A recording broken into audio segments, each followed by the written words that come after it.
Salam elim hormatly adamlar. Garaşdan wagy bitirip yurdumyzdaky täzirikler hemem habarlar bilen tanıştyrýan Watan habarlar gepleşigimize başlaýar. Şoň Ministrler Kabinetiniň yurdumyzda şu ýylyň 1-nji çäreginde ýerine ýetirilen işleň netijelerine başlanyp geçirilen mejlisinde hormatly prezidentimiziň öňde goýan wezipelerini durmuşa geçirmeň ugurlaryna başlanan maslahatlar geçirildi. Olaň barşynda watanymyzyň garaşsyzlygynyň şanly 30 ýyllygy belenilýän ýylda yurdumyzda ösdürmeň möhüm meseleleri boýunça pikirleşmeler boldy. Hemem milli liderimiziň kesitlen wezipelerini ýerine ýetirmeň ugurlary aralyp maslahatlaşyldy. Deputatlaryň gatnaşmagyna geçirilen maslahaty hormatly prezidentimiziň ýol başlygyna döwletimiziň demokratik, hukuk we dünýäwi esaslarynyň berkidilmegine, ykdysadyýatyň ýokary ösüş depkileriniň öpçün edilmegine, raýatlarymyzyň awadançylyk derejesiniň ýokarlanmagyna gönükdirilen giň möçörli özgertmeleri durmuşa geçirmeň çäklerini milli kanunçylyk binýadynyň ýetigderlik kämilleşdirmeginiň ähmiýetini üns çekildi. Belenşiýaly ýurdumyzyň deputatlarynyň öňünde berkarar ýurdumyzyň geljekki ösüşini, oň raýatlarynyň awadançylygyny öpçün edýän täze kanunlary kabul etmek bilen baglanşykly möhüm wezipeler durýar. Hormatly prezidentimiziň halk maslahatynyň we milli geňeşiň iki palatasynyň 1-nji mejlisini guramak boýunça giň gerimli işleri geçirmeň ähmiýetini nyktap, ony geçirmäge işçiň taýýarlyk görmegiň zerurdygy barada aýdan sözlerini üns çekildi. Şeýle-de maslahaty döwlet siýasatynyň iler tutulýan ugurlarynyň çäklerini mejlis tarapyndan öňde goýulan möhüm wezipeler nazara alynıp, durmuşa geçirilen işleň üstüne durulyp geçirildi. Daşary işler ministrligine geçirilen maslahaty ýurdumyzda şu ýylyň ýanwar-mart aýlaryna amala aşyrylan işleň netijeleriniň ykdysadyýatymyzyň puduklaryna durnukly ösüş depkiniň saklanýanyny eşkär edennigi belenildi. Garaşda döwletimiziň daşary siýasaty ozulky ýaly betaraplyk, parahatçylygy söýmek, hoşniýetli goňşuçylyk we özara bähitli hyzmatdaşlyk ýöreliglerini berk eýermek arkaly amala aşyryldy. Türkmenistanyň birek-bire hormat goýmak, anaşmak, hoşniýetli goňşuçylyk we halkara hyzmatdaşlyk gatnaşyklaryna uly öns berýänigi barada aýdylyp, bu işleri munun beýlegem netijeli ösdürmeň ähmiýeti barada durulyp geçirildi. Çykyşlaryň dowamyna belenşiýaly häzirki wagtda Türkmenistanyň daşary syýasy strategiýasyny durmuşa geçirmek, oň bütün dünýäde awraýyny hasam artdyrmak üçin milli diplomatik düzüminiň işgärleriniň netijeli işlemek üçin hormatly prezidentimi tarapyndan ähli şertler döredildi. Ýokary gözegçilik edarasynyň maslahatyna döwlet başlarymyzyň görkezmelerini laýyklykda milli ykdysadyýatymyzyň ähli ulgamlaryna, jemgyýetçilik guramlaryna we beýleki ugurlara sany ulgamy häzirki zamanyň ösen tejribesini ornaşdyrmak boýunça ýaýwanlandyrylan giň möçörli işleň alınıp barylşy barada çykyşlar diňlenildi. Belenşiýaly sany tehnologiýalary ösdürmek, degişli düzümleň maddi enjamlaryny binýadyny putulandyrmak we olaň işini dünýäniň ösen tehnologiýalaryny sany ulgamy ornaşdyrmak meseleleri häzirki döwrüň iň wajyp işlerdir. Şoň orada milli liderimiz bu ugurda alınıp barlayan işleri ýetigderli gözegçilikde saklamak tapşyrýar. Döwlet başlarymyz bu meseleleri milli ykdysadyýatymyzyň beýleki ulgamlary bilen utgaşykly alyp barmagy, hemem ýerine ýetirilýän işleri ýetigderlik kämilleşdirmegi, wezipe hökmüni kesitleýär we bu ugur boýunça degişli teklipler taýýarlanmagynyň wajyplygyny öňe çekýär. Şoň bilen baglykda edilen çykyşlarda birnäçe teklipler aralyp maslahatlaşyldy we ýerine ýetirilmeli wezipeler kesitlenildi. Ýurdumyzda kabul edilen döwlet we puduklaryň maksatnamalarynyň ýetigderli durmuşa geçirişine gözegçilik etmek işleriniň alyp barylşy barada maglumatlar boýunça çykyşlary orun berildi. Maslahata gatnaşyjylar bu ugurda döwlet başlarymyzyň öňde goýan wezipelerini talaba laýyk ýerine ýetirmek uguruny, ähli ukyp başardyklaryny we bilimlerini gaýgyrman zähmet çekjekdiklerini inandyrdylar. Ykdysadyýat, maliýe we bank ulgamynyň ýol başçylarynyň we işgärleriniň gatnaşmagyna geçirilen maslahaty ýurdumyzda şu ýylyň ýanwar-mart aýlarynda amala aşyrylan işleň netijeleriniň ykdysadyýatymyzyň puduklaryny durnukly ösüş depkiniň saklanýanyny eşkär edennigi, ata watanymyzyň ykdysady kuwatyny we bäsişligi ukyplygyny ýokarlandyrmaň ýoluny öňe tarap ädimlen ädilenigi, milli ykdysadyýatymyzyň esasy ulgamlarynyň we puduklarynyň durnukly ösýänligi belenildi. Maslahat Ministrler Kabinetiniň 9 aprelde geçirilen Geňeşlik Mejlisinde hormatly prezidentimiziň ulgamyň ýol başçylarynyň önsüni milli ykdysadyýatymyzyň ýagdaýyna ýetigderli seljirme geçirip durmak boýunça öňde durýan möhüm wezipeleri çekmegiň ähmiýeti belenildi. Maslahatyň dowamyna döwlet başdanymyzyň bulara babatda öňdogyny weziplerini ýerine ýetirmek çäreleri barada pikir alşylyp, teklipler aýdyldy we işleri ýerine ýetirmek anyk ugurlar kesitlenildi. Ulug we kommunikasiýa toplumynyň ýolbaşçylarynyň we hünärmenlerdir işgärleriniň gatnaşmagyna geçirilen maslahaty we ulgumda alnyp berilýän işleň netijeleriniň ýokurlandyrmagynyň milli iqtisadiýetimiziň kuwatlanmagyna bolşy ýaly halkara hyzmatdaşlygyny işçiňleşdirmeginde de ähmiýetlidigi belenildi. Hormatly prezidentimiziň toplumda işleň talaby laýyk alnyp barylmagyny gazanmak barada beren tawşaklaryny ýerine ýetirmek öräni wajypdygyny ýytyldy. Milletizmimiziň beren görkezmelerinden ugralanyp degişli meseleleň şaltyrak seljerilip, işleň ýagdaýyny gowlandyrmak üçin zerur çäreler görmegiň möhümdigi aýdyldy. Hem bu babatda bir näçe pikir alşmalar boldy. Maslahatda asyrlyň dowamyny Türkmenistanyň beýik ýüpek ýolunyň ýüregi bolan nogay we häzirki döwürde bu ugruň döwür wap derejede dekeldilýäni belenilip, uly kommunikasiýa toplumynyň bu ugry ösürmekde aýratyn möhüm orun eýelýäni nykdyldy. Şundan baglanykda ýurdumyzyň ulug össäşir kuwatyny ösürmek maksady bilen gurulan döwür wap demir ýol öpçünçilik ulgamynyň mümkinçiliklerinden dowly peýdalanmak, maglumat tehnologiýalarynyň bütün dünýä ösüşi bilen aýakdaşyp gitmek üçin aragatnaş hyzmatlarynyň hilini we geçirjilik ukybyny hasam ýokurlandyrmak, bu ýupydogy döwür wap tilsimatlary giňden ornaşdyrmak wagty möhüm wezipeleň durýanyny belenildi. Ýanyňyç energetika toplumynyň işgärleriniň gatnaşmagyna geçirilen maslahaty hormatly prezidentimiziň döwletimiz tarapyndan zerur kömegiň berilýänine garamazdan toplumyň pudoklaryny hiniz oňyň öňe düşlüň ýokdugy barada aýdan sözlerini öz şekilli. Şoň örede döwlet başdarmyzyň tapşyryşy ýaly bu ýagdaýlary düýpli seljerip, işleri talap laýyk ýola goýmak üçin teklipleri bermek baradaky meseleler maslahatyň gün tertibine giýdilen esasy meselelerden ibaret boldy. Şundan ugralanyp ýagdaýlary düzetmek üçin amal aşyrylmaly işler aralyp maslahatlaşyldy. Çıkışlarda ýurdumyzyň energiýa serişdiriginiň eksportyny diversifikatsiýalaşdyrmak ornuny millilizmimiziň öňdogyny weziplerini ýerine ýetirmek boýunça giňişlen pikir alşyldy we degişli teklipler ortatyldy. Bellenşi ýaly soňky ýyllarda Türkmenistanyň ýanyňyç energetika toplumyna halkara hyzmatdaşlygyna ulgamy öňdäwärji tejribeleň we ösen tehnologiýalaryň ornaşdyrylmagyna aýratyn ähmiýet berilýär. Netha toplumyň ähli düzümleriniň işini kemilleşdirmek, bu ugurda durmuşa geçirilýän çäreleri işçiňleşdirmek hem toplumyň örümçilik kuwatlyklarynyň netijelerini ýokurlandyrmak boýunça öňde durýan wezipler we olary ýerine ýetirmegiň anyk ýolları kesitlenildi. Guruluşyk energetika we senagat önümçiligi toplumy milli iqtisadiýetimiziň möhüm ugurlaryň hataryna durýar. Bu ulgamda alnyp berilýän işleň netijeleriniň ýokurlandyrmagy iqtisadiýetiň kuwatlanmagyna bolşy ýaly halkara hyzmatdaşlygynyň işçiňleşdirmegine de ähmiýetli bolup durýar. Soňky ýyllarda ýurdumyzyň guruluşyk energetika senagat önümçiligi ulgamlary aşga şeher häkimliginiň degişli düzümleri sadlaşykly ösýän ugurlara öwrüli. Hormatly prezidentimiziň şu şanly ýylla durly disgalary işe girmek boýunça ören köp çäreleň belenenligi, olurda işleri çaltandyrmagyň zerur barada aýdanlaryna aýratyn öz çekilli. Şundan baglanykda döwlet başdarmyzy ýurdumyzyň içinde halkalaryň energetika ulgamyny döretmek, hem Türkmenistan Owganstan Pakistan elektrik geçirji ulgamyny çekmek boýunça ýeri taslamlary çal tamamlamagyň zerurdygyny bellep, olaň amal aşyrylmagynyň uly tagalary we ähli işleň talaby gurulmagyny talap edýäniň nykdady. Maslahatyň dowamyna Aşgabat şäheriniň 140 ýyllyk münasibetli geýwanlandyrylan çäreler barada da durulup geçildi.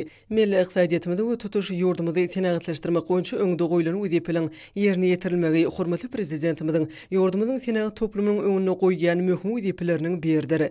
O hujulyk ulgamynyň ýolbaşçylary we hünärmenleri hormatly prezidentimiziň ýurdumyzyň durmuş iqtisady ösüşiniň şu ýylyň ilkinji 3 aýyna gazanlan netijelerine bagyşlanyp geçirilen minister kabinetiniň giňişli mejlisine beren görkezmelerini berja etmek baradaky meseleleri maslahatlarynyň esasy gün tertibine girdiler.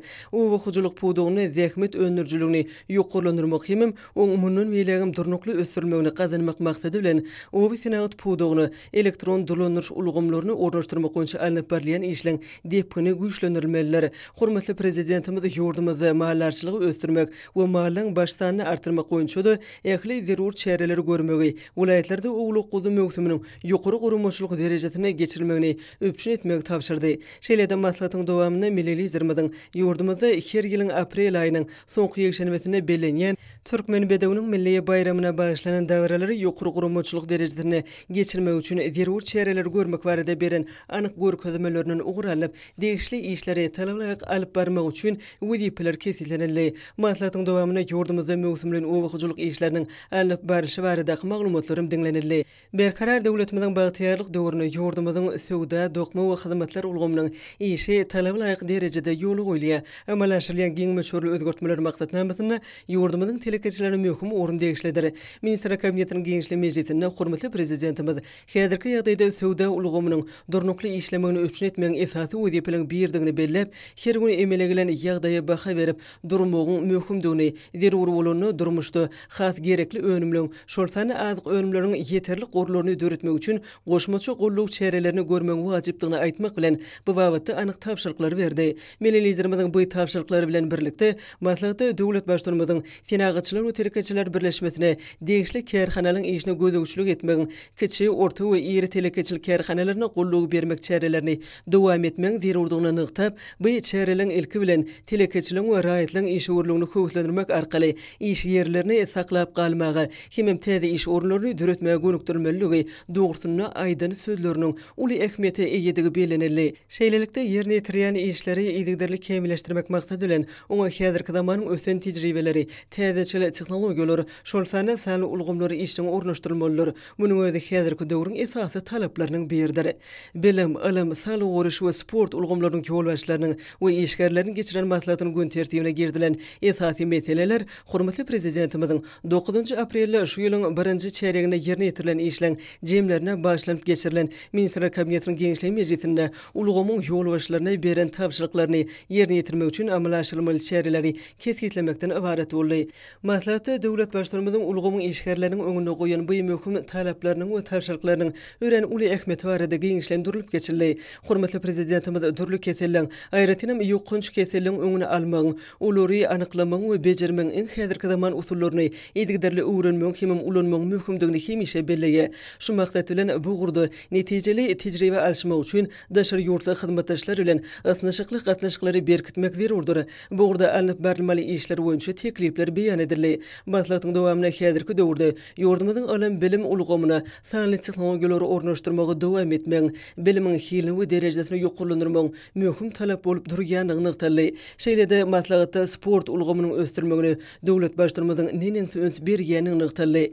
Medeniýet, sunugat, dörejilik, habar berişleri we syýahatçylyk ulgamynyň ýol başlarynyň gatnaşmagyna geçirilen maslahat hem hormatly prezidentimiziň 2021-nji ýylyň ilkinji 3 aýyna alınıp berilen işleň jemlerine başlanyp geçirilen Ministrler kabinetiniň Gençlik Mejlisine beren tapşyryklaryny ýerine ýetirmek üçin çäreler kesitlemäge başlandy. Şu ýyl şanly seneleň ýyly bolmak bilen möhüm wakalary, döwletimiziň gadymy taryhyny we oň medeniýetine başlanan makalalary, tele we radio gepleşikleri taýýarlamagyň wajypdygyny nykdaly. Döwlet başlarymyzyň mukaddes garaşdyrylmyzyň şanly 30 ýyllyk bayramyna görülýän taýýarlygyň çäklerini alınıp berilen işleň ähmiýetlidigini bellep, ýurdumyzyň garaşdyrlygynyň özüniň taryhymyz bilen berk baglanşyklydygyny öňe çekdi. Türkmen halkynyň müňýyllyklaryň jümmüşinden gaýdýan taryhy dowam edýär. Milli halkymyzyň nusxoluk ýürelgileriniň giňden wagt edilmeginiň zerurdygyny bellep, bu wagtda anyk tapşyryklar berdi.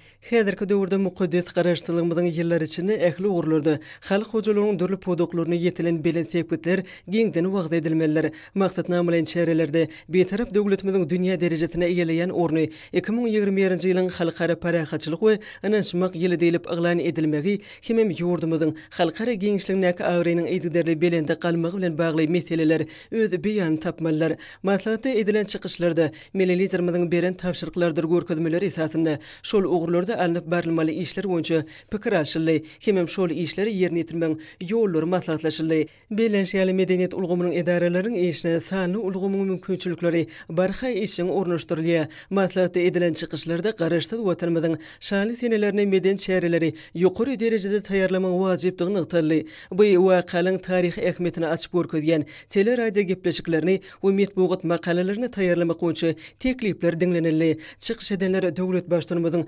tapşyryklarynyň degişli derejede ýerine ýetirme uguruny ähli tagallalaryny gaýgyrmajakdyklaryny inanyrdylar. Yurdumuzun Ahal, Balkan, Daşoğlu ve Mara vilayetlerine şu yılın birinci çeyreğine yerine yetirilen işlerin neticelerine bağışlanıp geçirilen maslahatları işten hiyatiyete beklenini. Olurda hurmatlı prezidentimizin öňde oyun vazifelerini durmuşa geçirmen oğulları ara alınıp maslahatlaşırlı. O Senat toplumuna özgörtmeler maksatnamatynyň üstünlükli yerine yetirilmegini üpçün etmek, Türkmenistanyň prezidentiniň ýurdumyny durmuş ykdysady taýdan ösürmek maksatnamatyny yerine yetirmek, akinleri ýokary derejede ýygy etmek, ýa-da kişini ýokary hil derejesine geçirmek boýunça alınıp barlayan işler dogrusynda maslahatlarda giňişleýän gurrun edildi. Şunu goýuçy ekişini agrotexnik talaplara laýyklykda we öz wagtyny geçirmegiň, buğdaýy ýygy etmeň, gök, bakçy, yer alma ekinlerini ekmeň kimde olardan bol hasyl öndürmeň wezipeleri häzirki döwrüň esasy işler hökmünde kesgitlendi. Halk gojalygynyň ähli pudoklaryna sanly ulgama geçirmeň zerurlygy hakyny aýtmak bilen maslahatlarda çykyp geplen adamlar oň ähmiýetini nygtap bellediler. Daşar ýurtlardan getirilen azyk we beýleki önümliň möçürlerini adartmak, güneşli diýarymyzda öndürilen önümliň eksportyny artdyrmak häzirki döwrüň baş wezipeleriniň biridir. Maslahatlarda bu wezipeleri üstünlükli ýerine ýetirmeň ýollary hakyna jekmejek gurrun edildi.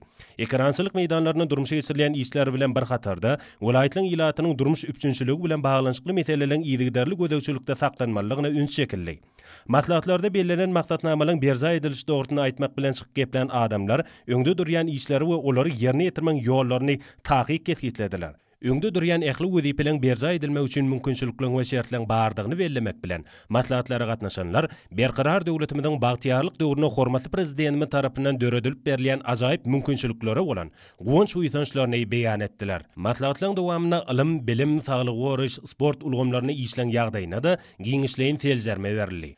Durmuşa geçirilmeli işler halkymyzyň bagtyar ýaşamagyna hemem ýurdumyzyň garaşlygynyň şany 30 ýyllyk şany senetini münasip zähmet sowatlary bilen garşylamagy gönükdirilen wezipelerdir. Olaň üstünlükli ýerine ýetirilmegi, Türkmenistan parahatçylygyň we inançmaň watan ýylyna täze tepkitlere tarap ynamly gitmäge mümkinçilik berer. Ekologiýa taýdan arasy uluglan gündelik durmuşymyzda ornaşmagy hormatly prezidentimiziň başlanýşlary bilen berk baglydyr. Şoň bilen baglykda häzirki döwürde ýurdumyzda velosiped sürýänleň barha köpelmegi bu ugurdaky hyzmatlaryň durly görüşleriniň peýda bolmagyna ýardam edýär. Akşegaramaz Aşgabatda hereket ediyen uçkun velosiped hyzmatlary ýerleşdirmede dürli maksatly velosipedleri, velosipediň ihtiýaçlyk şaýlaryny bejermek we ýygy etmek, kärinetine bermek boýunça hyzmatlar ködürilýär. Mehriban akadamynyň taýsy tagalalarynyň netijesinde ýurdumyzda velosiped sportunyň meşgullygy barha artýar we velosport bilen meşgullanýan ýerleşdirmediň sany gün-günden artýar. Daşky uşagy üçin ziýansyz we insan saglygy üçin peýdaly ulag bolan velosiped türkmenistanyň gündelik durmuşda we din jarşda peýdalanýan esasy ulag görnüşine urlýar. Hormatly prezidentimiziň başlangyjy bilen ýygyderli durmuşa geçirilýän hemde halkymyzyň sagdyn durmuş ýörelgesine berk eýermegini gadanmaga, türkmen sportunyň halkary awraýyny ýokarlandyrmaga, olimpik hereketini ösdürmäge gönükdirilen şäherleriň netijesinde ýurdumyzda velosiped sportum batly dep günüstürilýär. Bu ýerde her wagtda durly görnüşli velosipedler we olaryň ihtiýaçlyk şaýlary aljylary ködürilýär. Bu ýerde öz işini ezber ustalar velosipedleri bejermek we ýygy etmek işlerini ihlas bilen ýerine ýetirýärler. Ýerite ulaglaryň buýurmalary boýunça paýtatymyzyň ýaşaýjylaryna kärinetini alan velosipedleri eltip bermekleri bolsa, ýerleşdirmediň arasynda velosiped ulagynyň meşgullygynyň ören ýokardan tasdiklýar. Bagtyar zamanamyzda halkymyzda ýokary hili hyzmatlary ködürilýän hususy işgörleriň sanynyň artmagy döwlet başlygymyzyň alyp barýan parasatly siýasatynyň miýgulardyr. Garaşsyz watanymyzyň bede wagtly ösüşlerine münasip goşunt goşýan telekeçiler öýlerine döredip berýän uly mümkinçilikler üçin Mehriban akadamyda tüýs direkden alkyş edýärler. Hemde mundan meýläge ihlas başarnyklaryny gaýgyrman işlejekdiklerini ananyrýarlar. Hormatly prezidentimiziň eýlýurt bähbine gönükdirilen işleri, watanymyzda gadanylýan üstünlikleri geçirilen şäherleň özüni düzdü. Ýokary hökümetlige beslenen maslahatlar hormatly prezidentimiziň eýlýurt bähbine gönükdirilen beýik işlerini öz boşly hoşallygy öwrüldi. Türkmenistanyň Telekommunikasiýalary we Informatika Institutynyň Murat Garryf adyna Türkmenistanyň Döwlet Lokmançylyk Uniwersiteti bilen birlikde sagdyn durmuş ruh helentlen gözbaşatly wagny fihat şähereti geçirildi. Türkmen Owakyjylyk Institutyny Aşgabat şäheriniň esaslandyrylmagynyň 140 ýyllygy münasip etli Guinness kitabyna gözel görükli Aşgabat atly maslahat geçirildi. Türkmenistanyň Döwlet Energetika Institutynyň ýaşlar guramasynyň Mara vilayet geňeşi hemde Türkmenistanyň Gadalýary Maýmilli Jemgyýetiniň Mara vilayet bölümi bilen birlikde guramaklaryna ýaş milletçiler atly okuw maslahaty geçirildi. Türkmen Döwlet Binagerlik Guruluşy Institutyna Türkmenistanyň şekillenir Sunugaty muzeýiniň göçme sergisi guruldy. Döwlet Mehmet Adadadynaky Türkmen Milli Dünýädirleri Institutyna Aşgabat şäheriniň şanynda 140 ýyllyk münasibetli Ak şäherim Aşgabat adly ingliz diline bätleşik geçirildi. Ýaşy ýyly Qaýbadyna Halkara Newit Güýgaz Üniversitetine geçirilen wagt nesihat netijeli tarapdan häsiýetlendi. Ol bilim, içeri işler, saglyk goraş we derman senagaty ministrlikleri, kerdeşleri arkalaşyklarynyň milli merkezi tarapyndan guruldy. Magtumuladyna Türkmen Döwlet Üniversitetiniň onkologiýa ilmi kliniki merkezi bilen birlikde guramagyna sagdandyrmyş görellämez edep ekram ýörelgämiz atly wagt nesihat çäret geçirildi. Türkmen Döwlet Maliýe Institutyna sagdandyrmyş ýörelgesine bagyşlanan wagt nesihat geçirildi. Türkmenistanyň Oğuzhanadynaky Inженер Tehnologiýalar Üniversitetine geçirilen wagt nesihat duşugy Zenan gözelligi nusgadyr ile diýilip atlanyrly. Murat Garry Fadynak Türkmenistanyň Döwlet Lokmançylyk Üniversitetine geçirilen ilmi maglumatlar saglyk abadançylygyň we güllep ösüşiň altyn açarydyr diýilip atlanyrly. Türkmen Uwa Hocalyk Üniversitetiniň Uwa Hocalygynyň Mehanizasiýa fakultetiniň talipleri ýokary okuw mektebine hereket edýän dünýäniň birnäçe öňde barjy uwa hojalyk tehnikalaryny öňürgen kompaniýalarynyň okuw merkezlerine geçýän okuwlary netijeli häsiýeti bilen tapawutlanýar. Talipler ulanylýan iň täze tehnologiýalary we olary sanly elektron usulyny dolandyrmagy giňişlerini öwrenýärdir.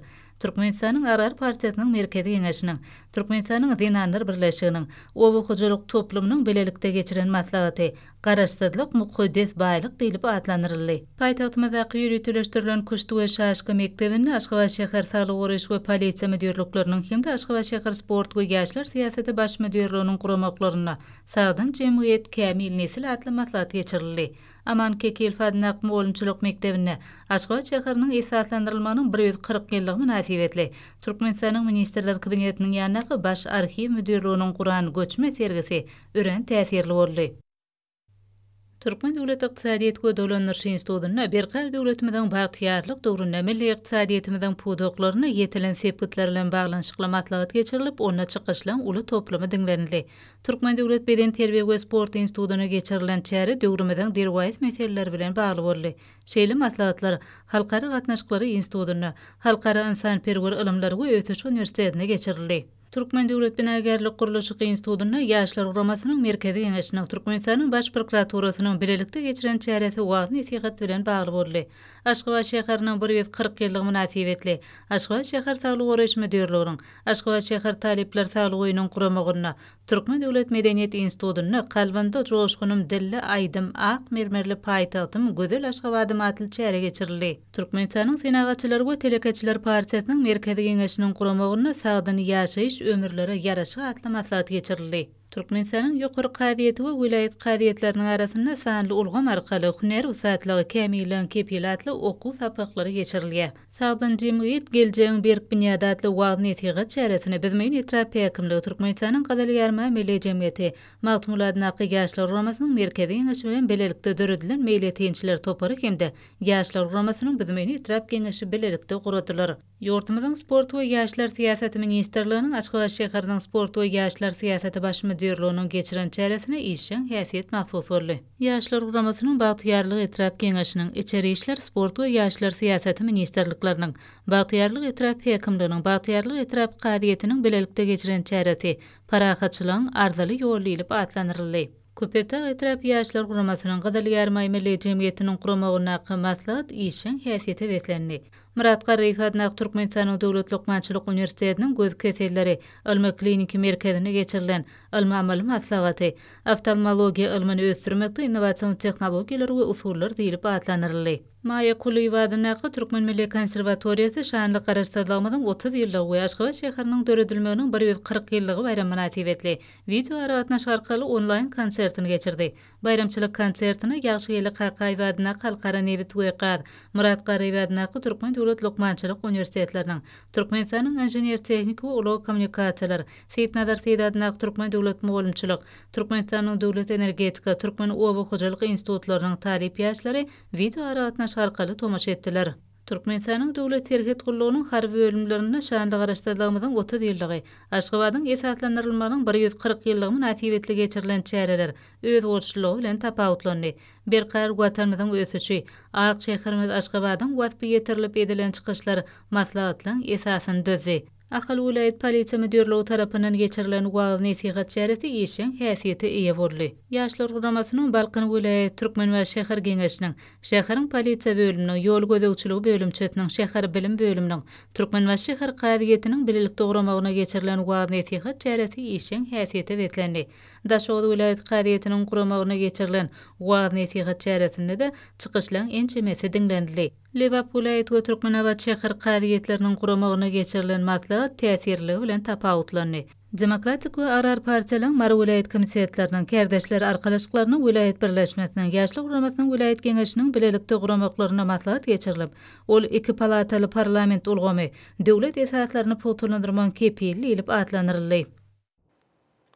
Hormatly adamlar, ene bolsa ýurdumyzyň vilayetleri we paýtagymyz Aşgabat şäherinde şuň 10 aprel saat 20-den 11 aprel saat 20-çe boljak we barada Türkmenistan Hawa maglumaty gulugynyň berýän habary bilen tanış boluň.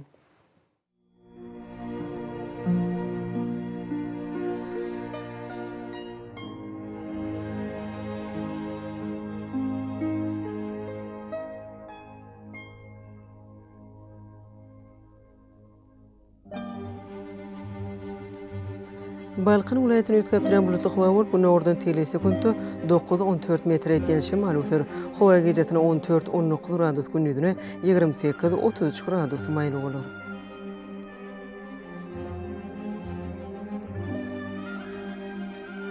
Ahal vilayetini ötkäpdiren bulutly hawa bolup, nordan telesekundy 9-14 metr etýän şemal öser. Hawa gecesine 13-18 gradus, gündüzüne 29-34 gradus maýly bolar.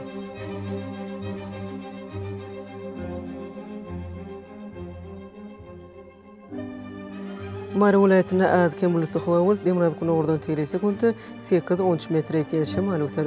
Hawa gecesine 13-18 gradus, gündüzüne 28-33 gradus maýly bolar.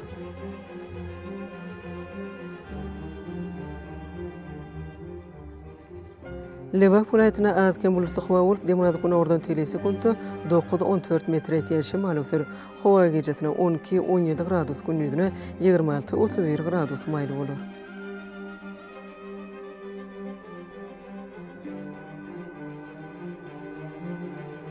Daşoğlu vilayetine azken bulutly hawa bolup, Demiraz nordan telesekundy 9-14 metr etýän şemal öser.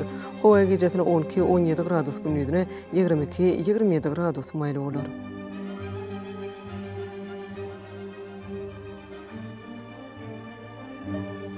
Paýtagymyz Aşgabatda ötkäpdiren bulutly hawa bolup, nordan telesekundy 11-13 metr etýän şemal öser. Hawa gecesine 14-16 gradus, gündüzüne 30-32 gradus maýly bolar.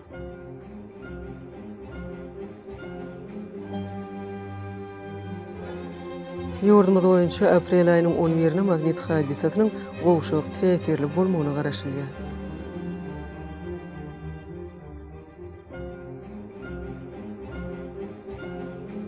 Edýdi watandaşlar, häzirki wagtda howanyň düzümine tozan bölejikleriniň möçöriniň kadadan 10 götürme artmagy bilen baglanşykly howa şertleriniň adam bedenine ýetirýän oňaýsy täsirleriniň öňüne almak üçin agyz burun örtüklerini ulanmagy, şeýlede ýaz pasyna howanyň derejesini ötgeýänligini nazara alyp, pasla göre giyinmek maslahat berýär. Mehriban eleşler, bu düzgünleri berk berjaýsaňyz, ýylyň islenik paslaryny öz saglygyňyzy gorap bilersiňiz. Mehriban adamlar, şunun bilen watan habarlar gepleşigimiz jemleýät. Berkarar döwletimiziň bagtyarlyk döwrüne ata watanymyz Türkmenistan ähli babatlarda ötüşlere betlenýär. Ähli ötüşüniň özünde bolsa halkyň bekbidi bar. Çünki biziň ýurdumyzda döwlet adam üçindir. Hoş